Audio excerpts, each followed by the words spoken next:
우리 메리 크리스마스는 많이 했으니까 우리 한번 큰 목소리로 예수님 사랑합니다 한번 3번 외치는데 크게 해야 돼요. 자, 우리 다 같이 한번 외쳐보겠습니다. 예수님 사랑합니다. 예수님 사랑합니다. 예수님 사랑합니다. 네, 쑥스럽죠? 네. 우리 영화를 보면 그런 영화 있죠. 미션 임파서블이라고 하는 영화가 있어요. 여기 주인공이 톰 크루즈인데 저거 굉장히 많이 닮았습니다. 사람들이 영화에 출연하셨어요 뭐 이런 얘기 많이 하더라고. 이 영화가요 우리나라에서 전 세계적으로 6편까지 나왔는데 평균 관객 수가 500만, 600만입니다. 그 가운데에 이 6편은 700만이 넘었어요. 우리나라에서만. 굉장히 흥행을 하는 영화죠. 이 영화의 제목이 미션 임파서블입니다. 미션이라는 건 뭐예요? 미션은 우리말로 해석을 하면 사명 이런 뜻이죠. 네, 임무 이런 뜻이죠. 그리고 임파서블은 불가능한, 파서블은 가능한, 앞에 임이 붙었으니까 불가능한 이런 뜻이죠. 그러니까 불가능한 임무, 불가능한 사명. 그러니까 불가능한 그런 임무인데 저를 닮은 이 톰 크루즈가 나오기만 하면 뭐 다 해결이 돼요. 많은 사람들이 왜 이런 종류의 영화에 탄성을 자아나게 할까요? 그것은 그런 것 같아요. 우리 안에 이런 갈망이 있는 것 같습니다. 어떤 사명에 대해서, 그 불가능한 임무에 대해서 이뤄냈을 때의 그 희열감, 사실은 영화일 뿐이에요. 그런데 그 영화 가운데 주인공이 막 어려움을 헤치고 나서 그 임무를 딱 완수하면 마치 나도 그렇게 할 수 있을 것 같아. 내가 한 것 같아. 막 그런 아주 기분이 좋은 느낌이 있기 때문에 많은 사람들이 이 영화가 나오기만 하면 많이 보는 것 같습니다. 그래서 사명을 위해 부름받은 자가 생존을 위해 살면 절대 만족을 느낄 수가 없습니다. 여러분, 특별히 우리는 하나님이 주신 특별한 사명이 있는 자들이에요. 그런데 이 사명을 위해 사는 것이 아니고 그냥 단순히 세상에서 먹기 위해 산다고 하면 그리스도인은요 그것으로 기뻐하고 즐거워할 수가 없다는 얘기입니다. 주님이 이 땅에 오신 이유가 무엇입니까? 하나님께서 이 땅에 사람으로 오신 이유는 딱 한 가지예요. 하나님의 뜻을 이루기 위함이죠. 그러면 하나님의 뜻이 뭡니까? 여러분, 하나님의 뜻은 딱 하나예요. 바로 하나님께서 택한 하나님의 백성을 구원하시는 겁니다. 이미 예수님이 오셔서 심판은 끝났어요. 그런데 왜 이 세상 가운데 심판이 완성되지가 않을까요? 그것은요, 하나님이 택한 백성이 아직 남아 있기 때문에 하나님이 기다리시는 거예요. 하나님의 백성이라는 것은, 야, 저거 보니까 싹수가 있네. 아이고, 쟤 열심히 하네. 아이고, 쟤 보니까 일을 잘하네. 그래서 하나님의 백성으로 택하신 게 아니랍니다. 하나님의 백성은요, 하나님이 세상을 만드시기 이전 창세 전에 이미 택하셨대. 그래서 그 택한 백성이 다 구원을 얻어서 하나님의 백성이 되기까지 하나님은 기다리시는 거예요. 그러니까 주님이 이 땅에 왜 오셨느냐? 하나님의 뜻을 이루기 위함인데 그 하나님의 뜻은 바로 하나님의 택한 백성을 구원하시기 위함이라는 거죠. 그러면 이 불가능해 보이는 하나님 나라의 사명을 어떻게 이룰 수 있을까요? 당시 유대 백성들은 예수님을 믿지 않아요. 지금도 유대인들은 예수님을 그리스도로 메시아로 여기지 않습니다. 그렇다면 우리가 이 시대에 어떻게 하나님의 이 사명, 하나님께서 온 인류를 향한 하나님의 뜻을 우리가 계속 이어나갈 수 있을까요? 우리가 성탄절을 맞이하여서 와, 주님이 오셨구나. 그런데 그거보다 더 중요한 것은 무엇이냐면 주님이 오셔서 우리로 하여금 하나님의 자녀되게 하셨어요. 그렇다면 하나님이 우리에게 주신 그 사명은, 그 미션은 어떻게 우리가 이루어나가고 그것을 무엇으로 이루어나갈 것인가 한번 돌아봐야 하겠죠. 먼저 우리는 하나님의 은혜를 경험해야 합니다.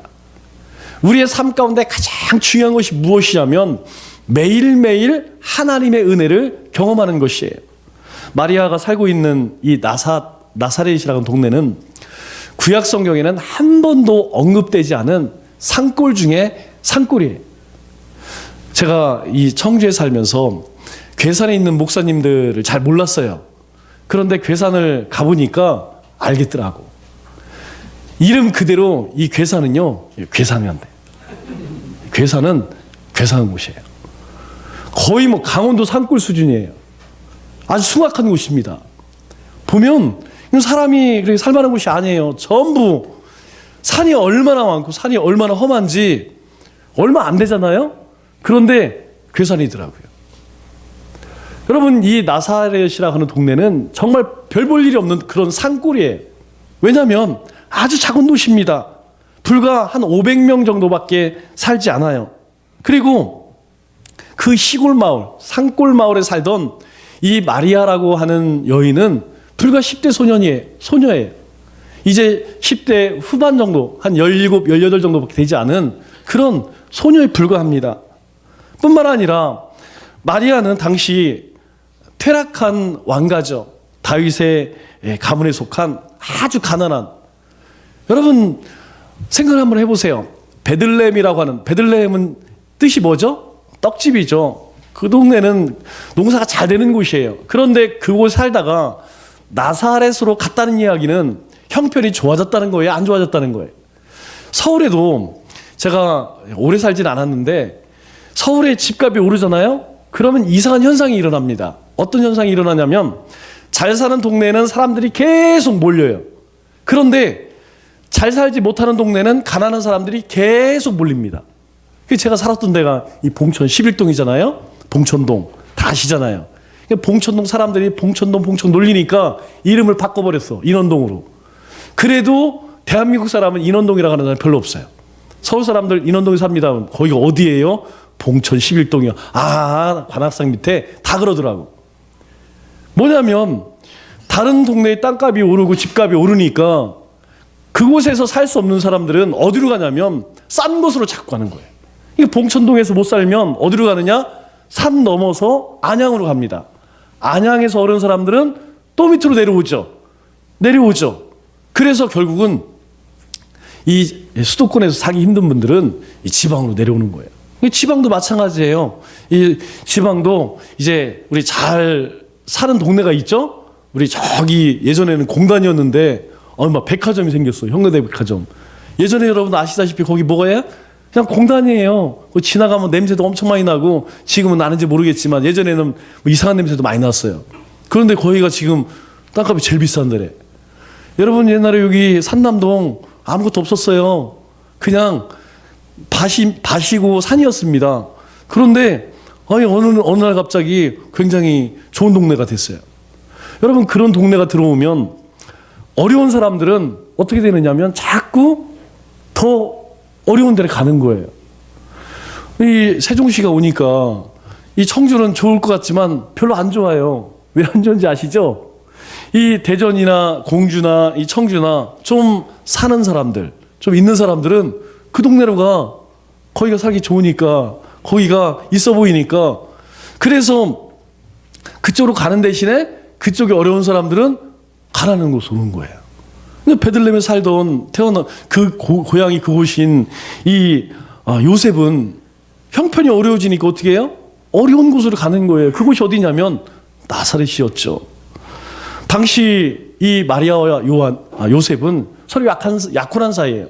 이 약혼은 결혼의 첫 번째 단계로 법적인 구속력이 있었습니다. 지금도 마찬가지죠. 우리가 양가에서 이 약혼을 하게 되면 결혼을 전제로 이제 그 준비하는 과정이죠. 그래서 약혼을 깨면 그것은 서로에게 책임을 져야 합니다.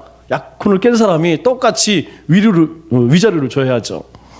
그런데 어느 날 이 마리아 앞에 가브리엘 천사가 나타나서 28절 이렇게 이야기를 합니다. 뭐라고 이야기하느냐? 은혜를 받은 자여. 아니 느닷없이 이 마리아에게 천사가 나타나서 은혜를 받은 자여 평안할지어다. 주님께서 너와 함께 하십니다. 이런 이야기를 하는 거예요. 여러분 은혜가 무엇입니까? 은혜를 받은 자요.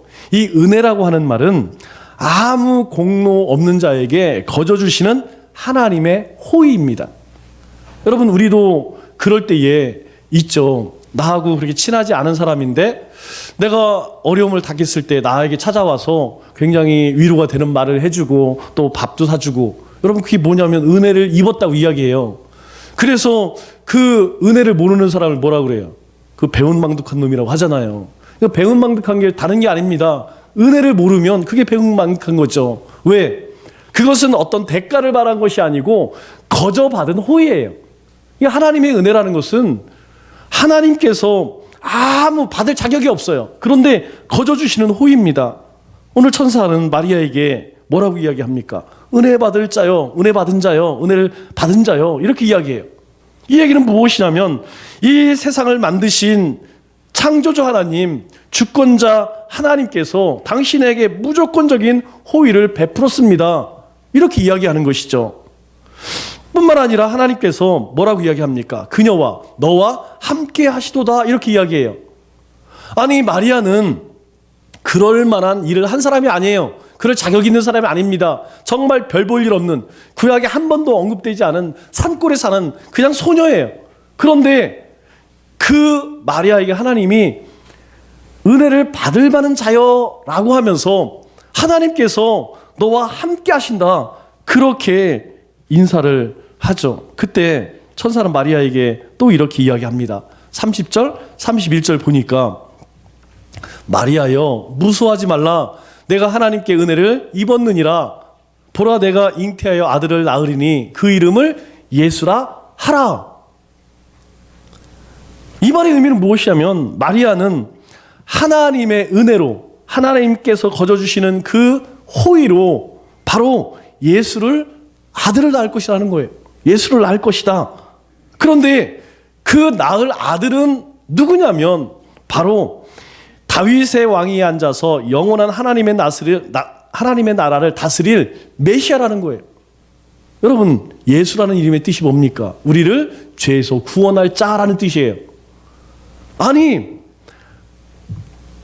아무 별 볼 일 없는 마리아에게 천사가 와서 하나님의 은혜를 입었다고 이야기합니다. 뿐만 아니라 하나님이 함께 하신다고 이야기를 해요. 뿐만 아니라 내가 아들을 낳을 것인데 그 아들은 이 온 세계를 구원할 메시아다, 그렇게 이야기를 하는 것이죠. 이 작은 시골 마을, 그저 평범한 10대 소녀가 어떻게 메시아의 어머니가 될 수 있었을까요? 또 어떻게 인류의 구주를 세상에 보내는 통로의 역할을 감당할 수 있었을까요? 그것은 성경이 말하고 있습니다. 오늘 본문에 뭐라고 이야기하냐면 그 이유는 무엇이냐? 오직 하나님의 은혜였다, 이렇게 이야기해요. 오직 하나님의 은혜라는 것이에요. 비록 마리아에겐 아무 공로가 없고 별 볼 일 없는 인생이지만 하나님이 그녀를 택하시고 그녀를 가치 있는 인생으로 만드셨다, 그렇게 말씀하고 있는 것이죠. 하나님으로 인하여 가치 있는 인생을 산 사람은 사실 마리아뿐만 아닙니다. 우리가 성경의 역사를 보면 하나님은 도무지 자격이 없는 사람들에게 은혜를 엄청나게 많이 베푸셨다는 것을 알 수가 있어요. 대표적인 게 누굽니까? 아브라함이죠. 우리가 알다시피 아브라함이 하나님 앞에 행한 것이 무엇입니까? 그는 하나님을 알지 못하는 우상 섬기는 그런 가정의 아들이었어요. 그런데 하나님께서 찾아가서 말씀합니다. 내가 너를 큰 민족을 이루고 내 이름을 창대케 하며 너를 복의 근원으로 삼겠다는 거예요. 그냥 하나님의 일반적인 선택이에요. 하나님의 일방적인 은혜였습니다. 또 모세는 어때요? 모세는요, 이름 그대로 강에 버려진 그런 아이였습니다. 그런데 하나님께서요, 그를 이스라엘을 구원하는, 애굽에서 이끌어내는 지도자로 하나님이 세우셨어요. 그가 한 것이 무엇입니까? 그는 살인자였어요. 도망자였습니다. 그럼에도 불구하고 하나님이 부르셨어요. 그리고 그를 위대하게 하나님이 쓰신 거예요. 사도 바울은 이야기할 필요도 없죠. 사도 바울은요, 하나님을 믿는 사람들을 비방하는 사람들이에요. 하나님께서 이 사도 바울에게 사울아 사울아 왜 나를 핍박하느냐, 어찌하여 나를 핍박하느냐, 하나님은요 물으세요. 너는 나를 핍박했다, 하나님을 핍박했다는 거예요. 하나님의 백성을 핍박하는 것은 곧 하나님을 핍박하는 것이라고 하나님께서 이 사도 바울에게 그렇게 이야기했습니다. 그런 사람이었어요. 예수 믿는 사람들, 하나님을 핍박하는 그런 사람이었는데 주님이 이 땅에 오시고 가장 위대하게 쓰임받은 사람 중에 하나가 바로 사도 바울이라는 것. 또 하나님께서는 이방인으로서 기생 출신인 라합을 메시아 족보에 넣으셨어요. 메시아의 족보에 들어간 이 기생 라합은 그 직업이 무엇입니까? 술집 여자였어요. 몸을 파는 사람이었어요. 그럼에도 불구하고 하나님께서 아무 이유 없이 은혜를 베푸시니까 메시아의 족보에 그 이름을 올릴 수 있었다는 것이죠. 또 하나님께서는 정말 별 볼 일 없는 12제자를 택하셨어요. 여러분, 12제자를 택한 이유가 무엇입니까? 우리가 마가복음을 보니까 이유는 하나예요. 그냥 함께 하시고 싶어서. 그냥 하나님께서는요, 주님께서는요, 별 볼 일 없는, 세상에서 별 볼 일 없는 인생들, 아무도 주목하지 않는 인생들, 그들을 그냥 택하셔서 함께 하기를 원하셨다는 거예요. 이게 하나님의 은혜라는 것입니다. 오늘 우리 인생을 돌아볼까요? 우리는 하나님 앞에 어떻게 하나님의 백성이 되었나요? 뭐 특별한 이유가 있습니까? 아니에요. 그저 하나님께서 우리에게 은혜를 베푸셨기에 우리는 오늘 주님 오신 날을 찬양하고 기뻐하고 예배하는 것이죠. 이게 바로 하나님의 은혜라는 것입니다. 우리가 하나님의 나라를 위해서 쓰임받는 것은 전적인 하나님의 은혜 때문이라는 거예요. 하나님께 쓰임받는데 자신의 능력이나 배경은 아무 상관이 없다는 것입니다.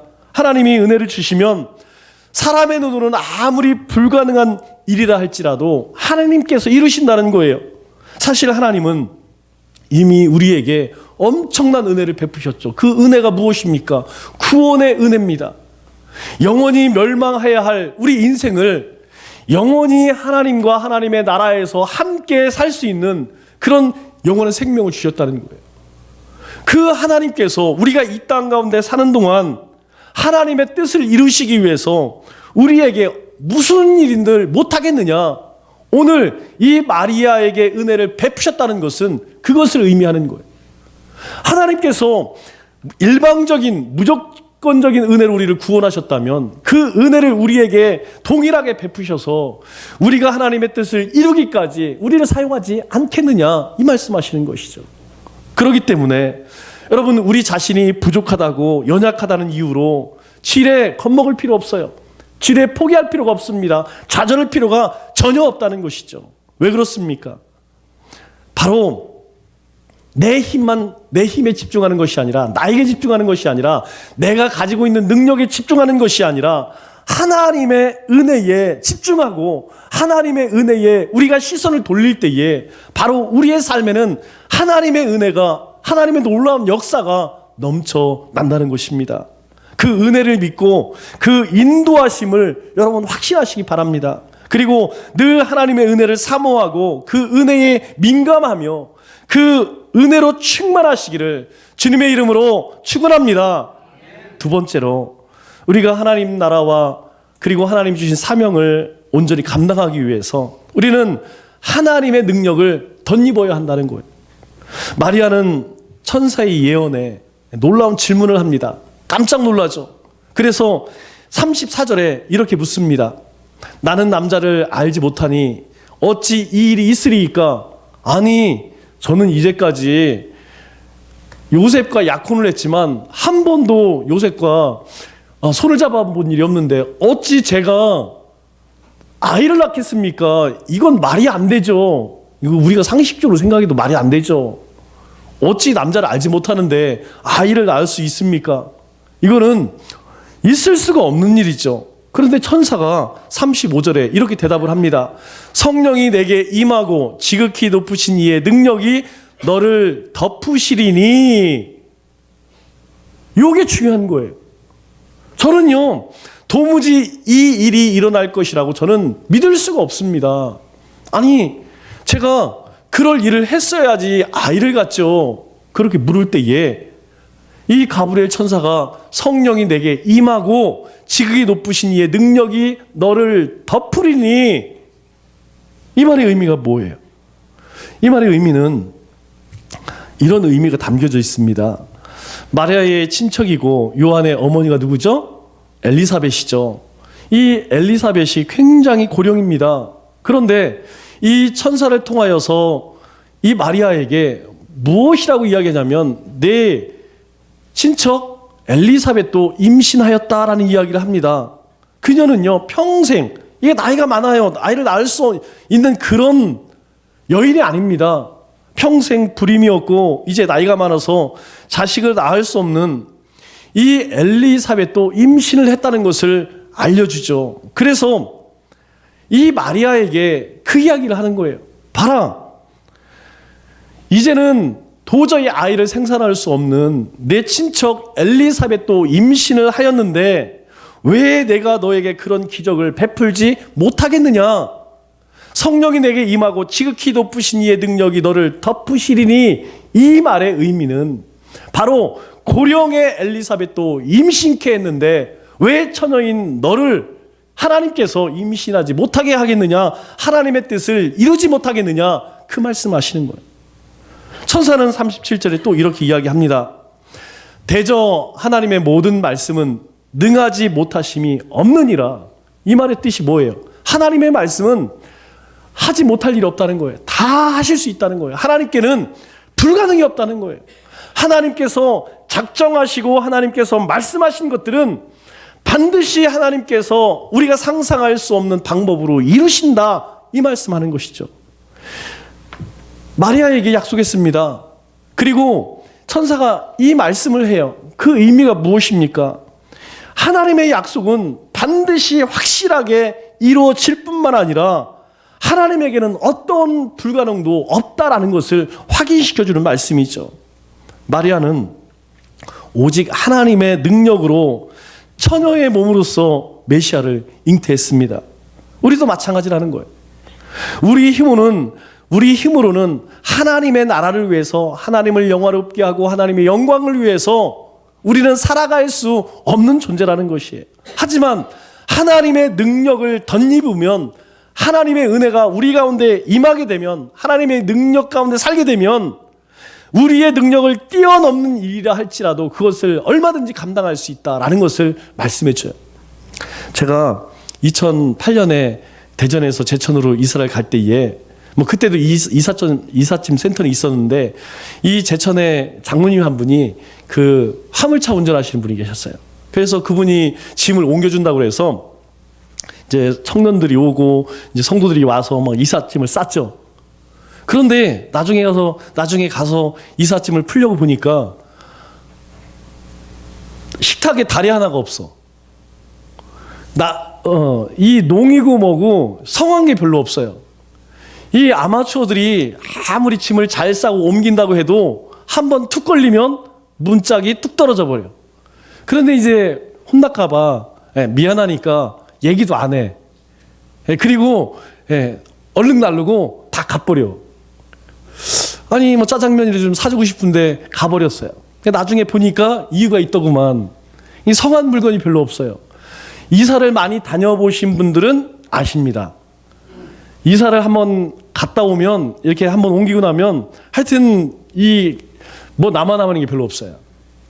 그래서 아주 새 집으로 내가 사서 가기 전까지는 살림장만 잘 안 하죠. 그냥 쓰던 거 쓰죠. 왜? 또 이사 갈 거니까. 이사 가면 또 문짝 떨어지고 긁히고 그냥 성한 게 별로 없으니까. 그런데 이 제천에서 서울로, 또 서울에서 청주로 이사를 올 때에는 그때의 악몽이 있어서 제가 이번에는 안 되겠다. 이번에는 돈이 들어도 이삿짐 센터를 통해서 짐을 옮겨야겠다. 세 분이 오셨어요.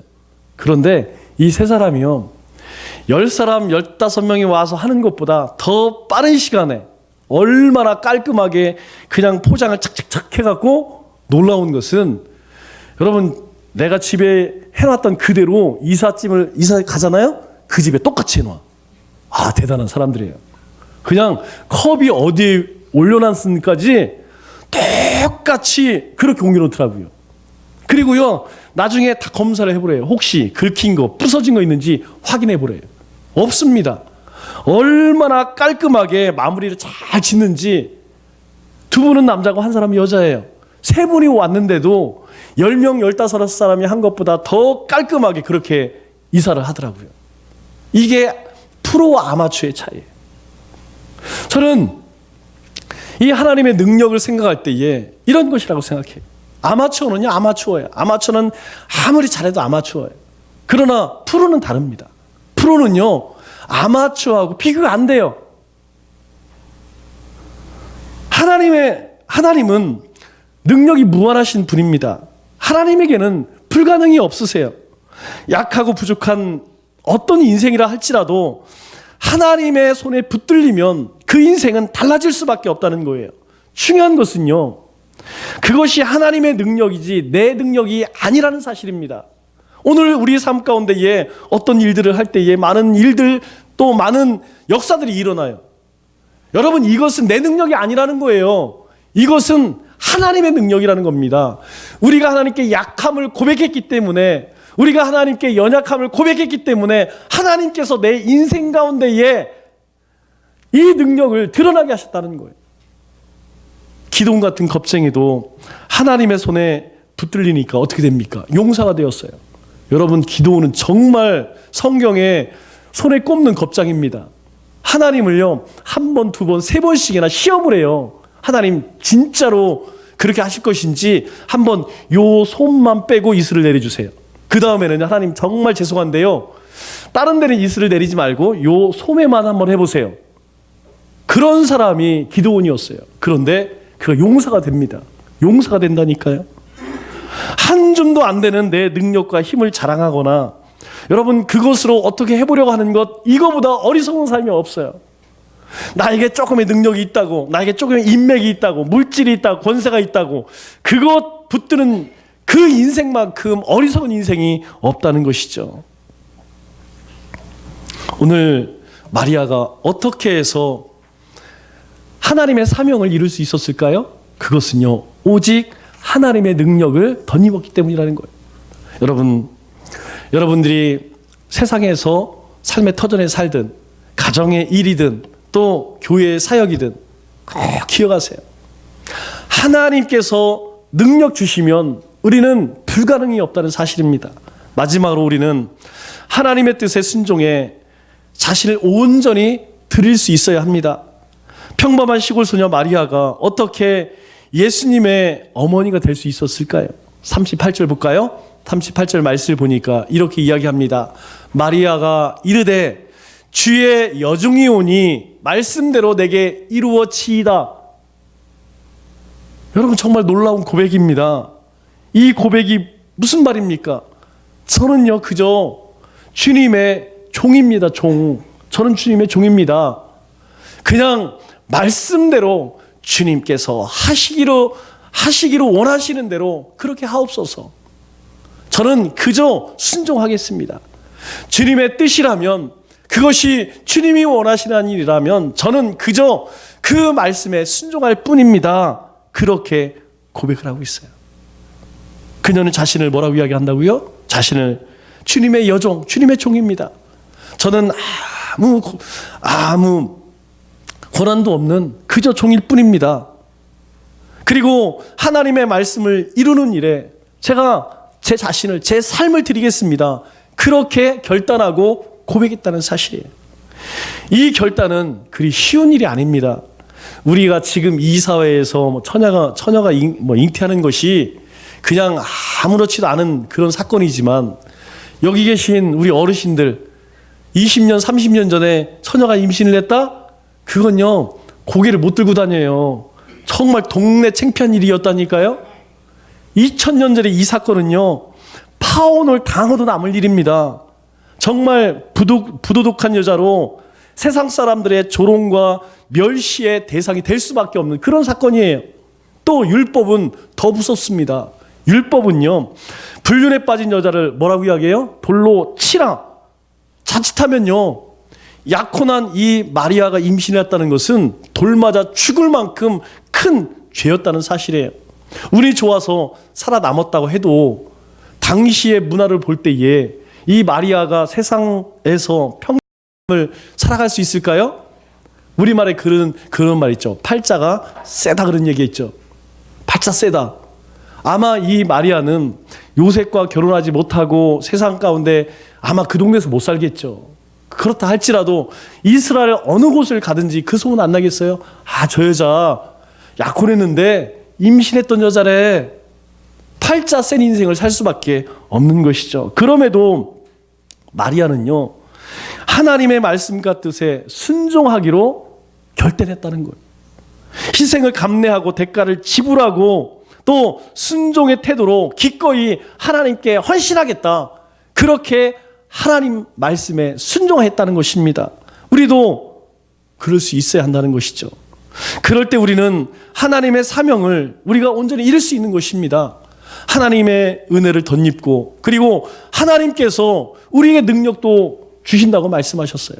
그런데 만일 우리의 욕심 때문에 우리가 그것을 하나님의 말씀에 불순종한다면 하나님의 역사는 일어날 수가 없어요. 여러분, 하나님께서는 자원하는 심령, 하나님께 순종하는 사람을 통하여서 순종의 믿음을 통하여서 일한다는 사실입니다. 여러분들 마음 가운데 하나님 주시는 도전들이 있어요. 올해 내가 내년에는 이 일을 감당하겠다. 내가 내년에는 이것만큼은 하겠다. 여러분, 그러한 마음을 주신 것도 하나님이시고요. 그 일을 이룰 수 있는 능력도 하나님이 주십니다. 그런데 결정적으로 하나님, 제가 바빠서 못하겠는데요. 제가 귀찮아서 못하겠는데요. 제가 지금 너무 분주하고 힘들어서 못하겠는데요. 그러면 그 인생에는요, 절도 하나님의 기적이 일어나지 않는다는 거예요. 하나님의 역사가 일어나지 않는다는 것입니다. 하나님의 은혜를 입었어요. 마리아는 지금 하나님의 은혜를 입고 하나님의 능력도 임했습니다. 그런데 하나님, 저 하기 싫어요. 제가 주님의 여종이지만 저 이거 하기 싫어요.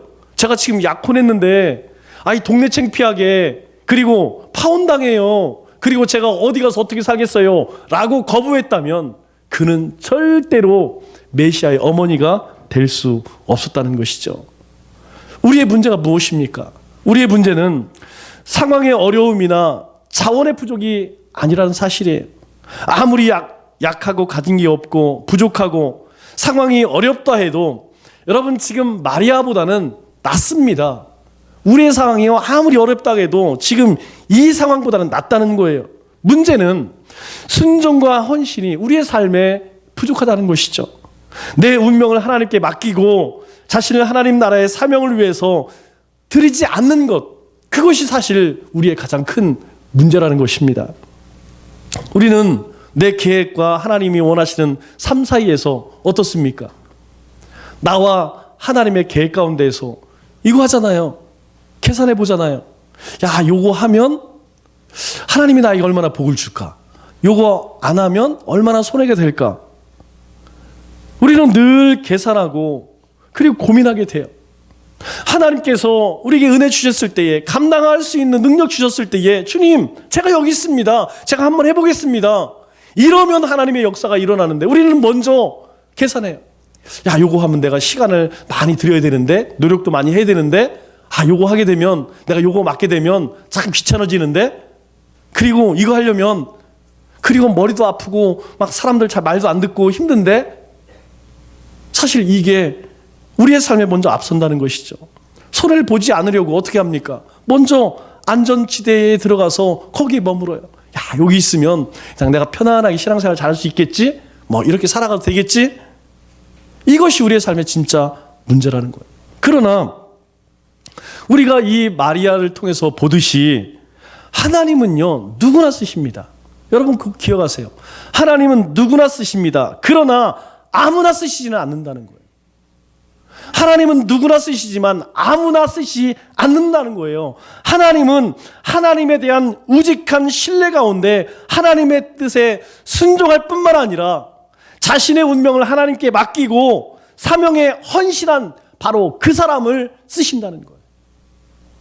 여기서 아주 중요한 질문 하나가 있습니다. 무엇이냐면, 과연 나는 그 하나님의 부르심에, 하나님이 나에게 주신 그 사명을 위한 그런 삶을 살고 있는가?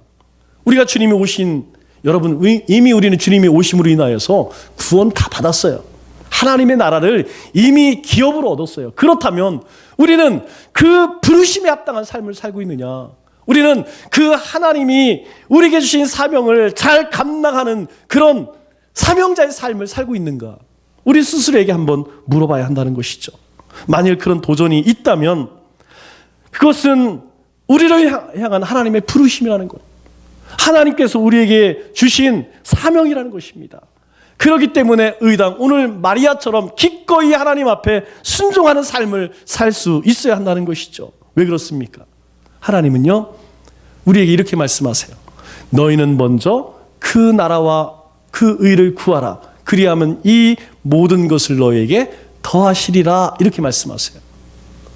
우리가 먼저 하나님의 나라를 위해서, 하나님의 의를 위해서 그렇게 살기를 소망할 때에 하나님은 우리가 이 땅 가운데 살아가는 필요한 것들을 하나님이 더하신대.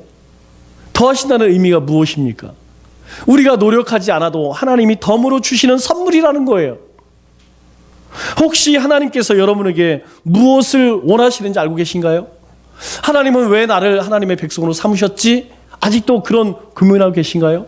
만일 하나님께서 여러분에게 무엇을 원하시는지 알지 못한다면 이번 성탄절에 꼭 그것을 찾으셨으면 좋겠어요. 내가 우리 가정에서, 또 우리 남청주 교회에서, 또 세상 가운데에서 하나님이 나를 통해 원하시는 것이 무엇인가?